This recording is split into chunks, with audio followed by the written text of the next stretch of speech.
too, and they were just, riveted. It's fantastic, fantastic. Awesome. Great job on this. And I wanted to know, what was it about Superman? Where does the passion come from for you to give up an amazing franchise like X-Men to take this on?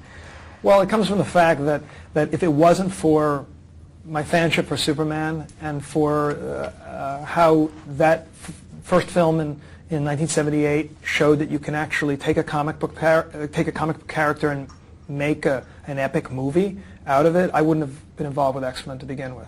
I had a bootleg copy of... I love Superman Returns. That's it, you heard it right. Superman Returns is one of my favorite comic book films, and might even be my favorite Superman flick. But before you dislike this video and start spamming Restore the Snyderverse in the comment section, let me explain to you why this film means so much to me, and why I feel it's a great movie. Opinions are purely subjective, and who knows, you might even agree with me once we finish this.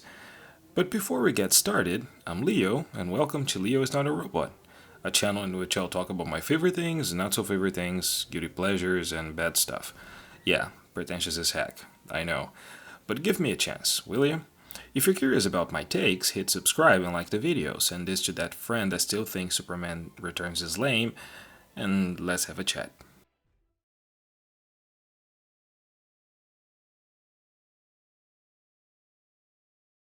Superman Returns is a controversial film. Not as controversial as Man of Steel would be a few years later, but it still is an object of debate amongst the fans.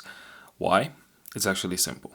Some people thought Superman was outdated. Some people thought that the Boy Scout we were introduced in 1978 wasn't a thing anymore. This was the 2000s, and the world had changed. You know how the story goes. After that pile of crap called Superman 4: The Quest for Peace, the Big Blue would find himself in a limbo for over 20 years. Many directors would try to bring the first superhero back to the silver screen, but the projects would eventually fail to leave the boardroom. Superman Lives, for example, was going to feature Nick Cage as Supes and have Tim Burton as the director.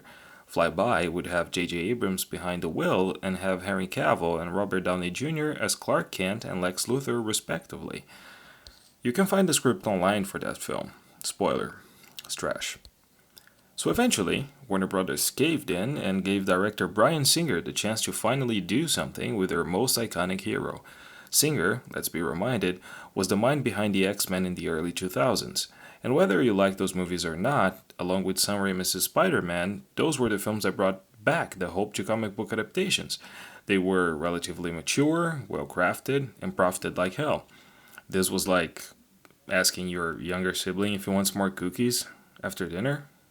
You know what's going to happen next. Singer, unlike Burton or Abrams, had a different idea.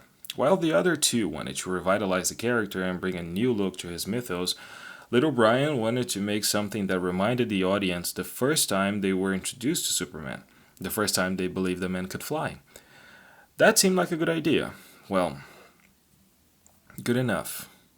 Everyone was familiar with Rivers' version of the character. After all, he pretty much had defined what superheroes should look and feel like. And the Donner films were the first to balance faithful comic book portraits, heart. They were simple, and they made the cheesy bits work in one movie. Superman was honest. He wasn't a masked vigilante. He wasn't a mysterious figure. He was Superman, and you knew him. The director then brought two newcomers to help him with the script, and things slowly fell into place. After a long casting process, Brandon Routh was chosen to portray Kal-El, Kate Bosworth was going to be Lois Lane, and Kevin Spacey would be Lex Luthor.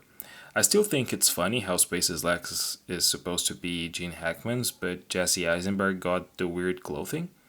Anyway, Superman Returns has, in my opinion, one of the coolest making-of documentaries ever. They literally go deep in each and every aspect of the film, and I do recommend you to see it for yourself. I'll leave a link in the description, if I can find one for the whole thing, but if you're asking me how I saw it, that's because I still own the 2-disc DVD that my dad bought me the day it was released. Yeah, I'm pretty old. In the making-of, Singer states that he wanted to bring back that wonder he felt when he saw Superman in the theaters as a kid. I'm paraphrasing, but he says something like, "I was a kid, and my mom took me to watch the film. I want people to feel as I felt when that S came to the center of the screen and John Williams' iconic theme started. I want that same sense of wonder. Eventually, and after a lot of research, Singer also decided to go back to a few things that were imprinted in people since then, but he wanted more. In 2016, during an interview with Empire magazine and reminiscing about the film, he had this to say, quote, "I think that Superman Returns was a bit nostalgic and romantic, and I don't think that was what people were expecting, especially in the summer. What I had noticed is that there weren't a lot of women lining up to see a comic book film, but they were lining up to see The Devil Wears Prada, which may have been something I wanted to address. And boy, people weren't happy when that happened. If you didn't like Supes knocking up Lois and like leaving her for 5 years, you're not alone, and you will be very surprised to know who was also not happy with that." Quote, "Quentin Tarantino and I had a big conversation about it. He has a fascination with this film, but the Lois Lane part of it has always been a stickler with him. This is me extrapolating, but the relationship in the Donner film was so black and white, and here it was complex. Then there was a child. Again, I really do think I was making it for the Devil Wears Prada audience of women who wouldn't normally come to a superhero film." So in retrospect, and if you're too young to remember those days, one of the many criticisms people had was that Lois was too young. She felt like a girl in her early 30s or late 20s, despite being married and having a kid with Richard. And also, just to make a side note, James Marsden is like the ultimate cuck when it comes to cape shit, right? Remember that this Lois Lane is the same as Margot Kidder's. Kidder looks like she's in her 40s in Quest for Peace, I know, but this film is supposed to be placed in a continuity where 3 and 4 don't exist. This movie is supposedly a sequel to Superman 2 Donner's Cut. Despite all of the above, Bosworth and Routh do have chemistry, and I go as far as saying that I believe she actually likes Superman because he's a good person, and not because he's like Chad Thundercock. And this is something I never say about Kidder, because I love that film, but she's easily the worst Lois in my opinion. And now that we tackle romance and Lois, and before we finish talking about production, let's move to its biggest criticism: lack of action. It doesn't matter whether you're 7 or 70. When a hero comes back into your life, it really runs up the back of your neck. I know some people are asking a lot of questions now that I'm back. I think it's only fair that I answer those people. I think when you walk onto this set, you get that feeling like you are working on something really special.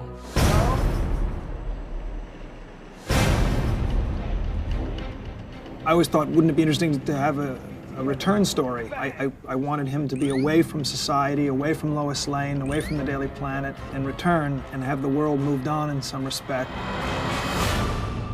Well, Brian's passion for this film and for this character has been essential from the very beginning. It's really the key to everything, I think.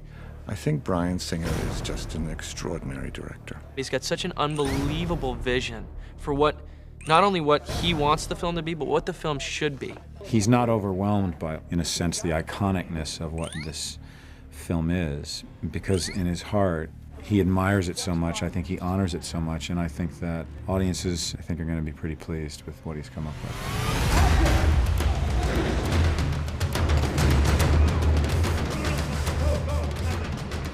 The first time I saw Brian in the suit, I think I actually let out an audible scream. It was mind-blowing because it was Superman. The first day that we unveiled the suit for the crew and shot the first scene with Superman was pretty exciting for me. Brandon's done this before.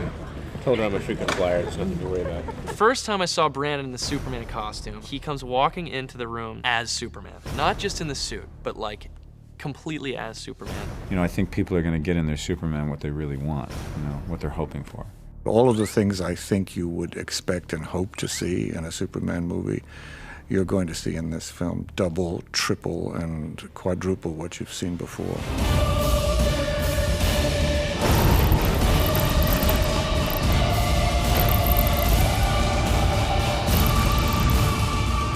son. Remember, they have great power. Superman Returns was released in 2006, almost 30 years after the first Donner film, and Chris Reeve captivated audiences with their take on the godfather of all superheroes. And like I said before, the world had changed. 2 years before that, in 2004, Spider-Man 2 had changed the landscape for action pieces with the most brilliant fight scene ever between a hero and a villain. And in 2005, Batman Begins showed to people all around the world how to make a comic book character feel grounded and palpable. Audiences were starting to expect big set pieces at the end of those films, a trend that funnily enough was popularized by Singer himself. So imagine their surprise when at the end of the movie, Superman's biggest challenge was a rock. Yeah, even that sentence makes me laugh. That's a version, Ryan. No, folks were not happy. After so many years without a Superman movie, a character that is mainly recognized by his sheer amount of power, the big threat was a big rock. And to make it even more awful, Lex is not even caught by Superman at the end, which leads to one of my absolute favorite moments and lines of the whole thing. Check it out.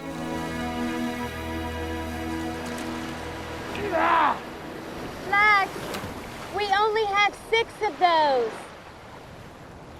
6? I would trade 300,000 coconuts and every ounce of your blood for a quart of gasoline! But what will we have to eat?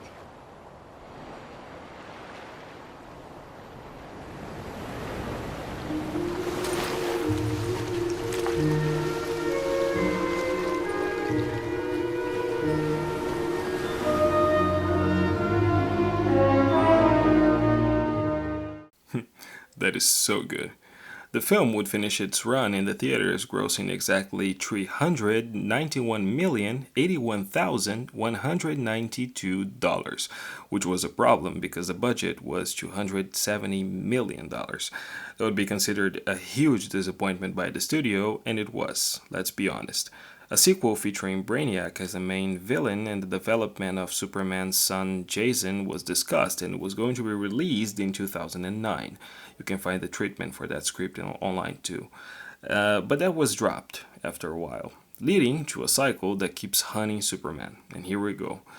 A controversial relaunch leads to a controversial reboot that leads to a limbo that leads to a controversial relaunch. Fans of that movie, such as myself, would have to wait years to see Brandon Routh don the suit again. A thing that happened in CW's Crisis on Infinite Earths, in case you don't know. But there's one person at that time didn't care about that missing action. There's one person that still doesn't see the problem with that, and that person is me. And that will be the topic of part 2, in which we'll talk about a lot of things, mainly inspiring things. I was initially going to put everything in one video, but while I was editing it, everything felt too big to watch at once. So hang in there, because part 2 will come out next week, or maybe at the end of this week, who knows. I'd like to thank you if you're still here, and if my English was a bit broken and if I seemed a bit nervous, it's because I was.